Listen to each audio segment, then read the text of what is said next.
Hello and welcome to the channel. Today what we're going to talk about is something that's really important when leveraging Agent Loop in a conversational manner, and that is called using a per user connection, or otherwise known as OBO, on behalf of. Let's jump into another Azure Logic Apps Agent Loop tips and tricks episode.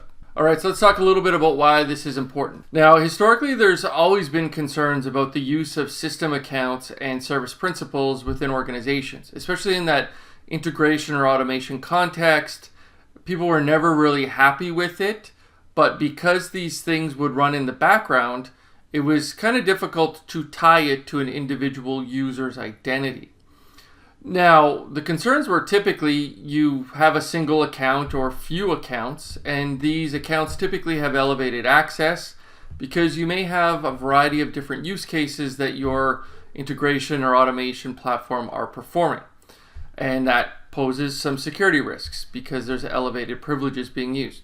Now, if we think about agents and how they're being introduced to the enterprise, these concerns are only elevated because there's a lack of transparency of who's behind a particular system request. So if we think about using a system account and maybe you've got a conversational experience and there's an action there to post into Teams, the question is whose account gets used in order to go ahead and send that message to Teams? Or worse, like maybe it's Dataverse or a database, and whose account is being used to write data to a system.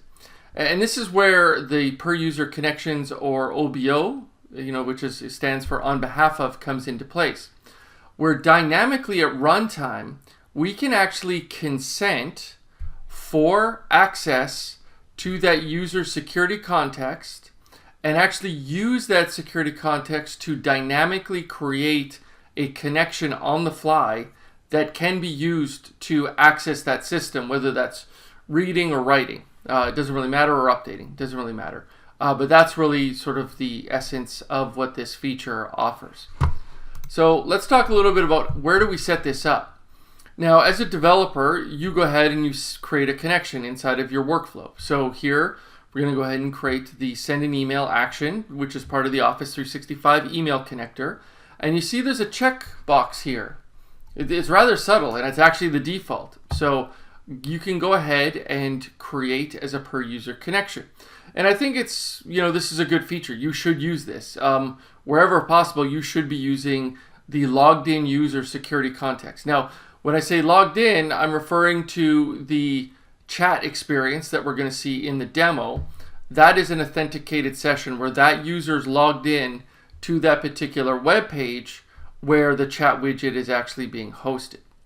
Now, these capabilities, per user connections, generally available when we think about OAuth connections. So these can be first party, Microsoft first party as you're seeing here, but also some third party as well. So Salesforce is one of the connectors where this will also work for, even though it's a third party service. Now, where can I manage or actually see these per user connections?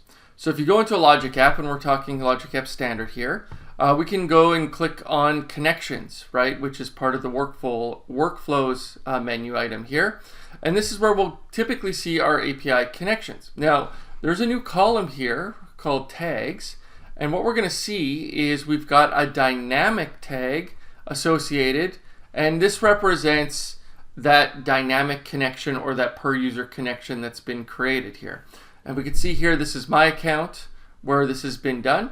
And we can also see I've got a colleague's account who has gone ahead and used this particular experience, this chat experience, and has authenticated. So dynamically, their account will also show up here. Now, as an owner of this particular Logic App, I do have the ability to delete connections.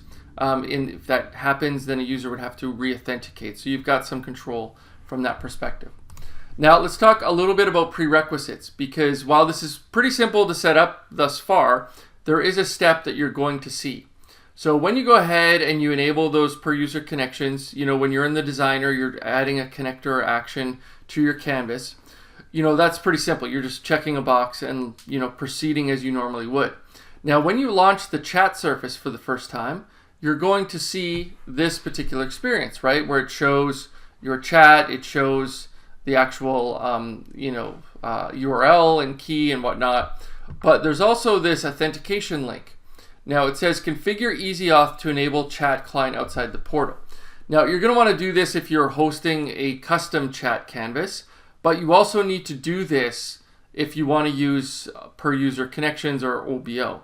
And the prerequisite is enabling EasyAuth. So if you click on this link, it's actually fairly straightforward. We're going to take you into the Logic app, and there's going to be an experience where you would go ahead and select a identity provider. In this case, you're going to choose Microsoft.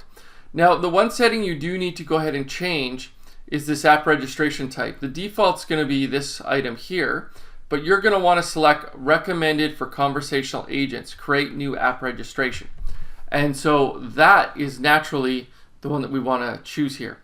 Now, do be aware that you're going to need permissions to create an app registration. So sometimes that is restricted. So you may need someone to do this for you who has elevated permissions if that is something that is prevented for you inside of Azure itself. Now, otherwise you can go ahead and use the defaults or use the settings that make most sense for your organization, and then you'll be good to go. So let me go ahead and show this all in a demo, and we'll see how I get consented and basically prompted to authenticate and basically use my connection in order to go ahead and send an email. All right, so what I've done here is I'm using the agent in a day content, and I'll include a link to that in the description in case you're interested in building your first agent using Agent Loop. But all I've done here is I've added a tool that will send emails, and I've gone ahead and created a connection. And as I mentioned before, I've created it with this create as per user connection. So that's what's been done. I also have done those steps that I talked about before with respect to my EasyAuth settings. So I'm heading over to my chat session here. And so because I've gone ahead and enabled the EasyAuth, I'm now seeing the chat show up in a full window here as well. Because when I go ahead and click on chat here, I have a link available to me, which I can go ahead and click and head over to that chat. So I'm just going to go ahead and say hi. And this is just going to start my conversation with the agent. And in this case, I'm going to say that my database is offline. This is just part of the agent in a day scenario, so just bear with me here for a little bit. And let's see the error message. So just database is offline, assign, and we're going to assign it to the database team. Now what this should happen is that we're going to go ahead and create a ServiceNow ticket, and we should see that ticket number be returned. So yeah, this looks all good. It is critical because database is down, and the estimated time of resolution is 1 hour, and so that's just coming from our knowledge source. That's part of the actual demo itself. All right, cool. So what's happened here is we've created a ticket. We've got a ticket number here, and we can see some proposed resolution steps, and that's great. So I'm just going to go ahead and update the ticket here. I'm going to say that, so I've spoken with the database team. They found a root cause. They expect this to be resolved in 30 minutes. So that's cool. Now what's happened is our agent has gone ahead and updated ServiceNow. So that's great. Now the final step in our process is we want to close this ticket because our issue's been resolved, and also communicate to stakeholders. So here we're just going to say the database is back online. The storage disk was full. Please close the ticket and update stakeholders. So that's cool. And what's going to happen now is that our email update will be sent to stakeholders. Okay, so that's gone ahead. That's actually run. And I've received that email. Now, the problem is you didn't get a chance to see that consent. So let's go ahead and break this, and then we'll basically fix it, and then we'll be able to see this once again. So we'll head back to our Logic app. Let's go back into our designer. Let's actually create a new connection. So here we'll create new, and we'll create as a per user connection. So here we're being asked to authenticate. Now this is still me as the developer persona, not the end user. So even though like my account is being used for both, don't sort of mix those two up. Now let's head over to that connections, and we'll delete that other connection that was previously established. So that is this one here. So let's just go ahead and delete this. And now let's head over to chat, and I'm just going to go ahead and say send stakeholders email.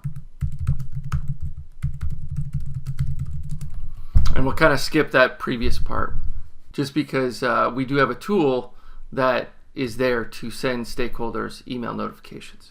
Okay, so we need a subject. I'm just going to say subject. And then this is what I wanted to show you. So this is what's happened because I had deleted that previous connection that was being used and added a new one.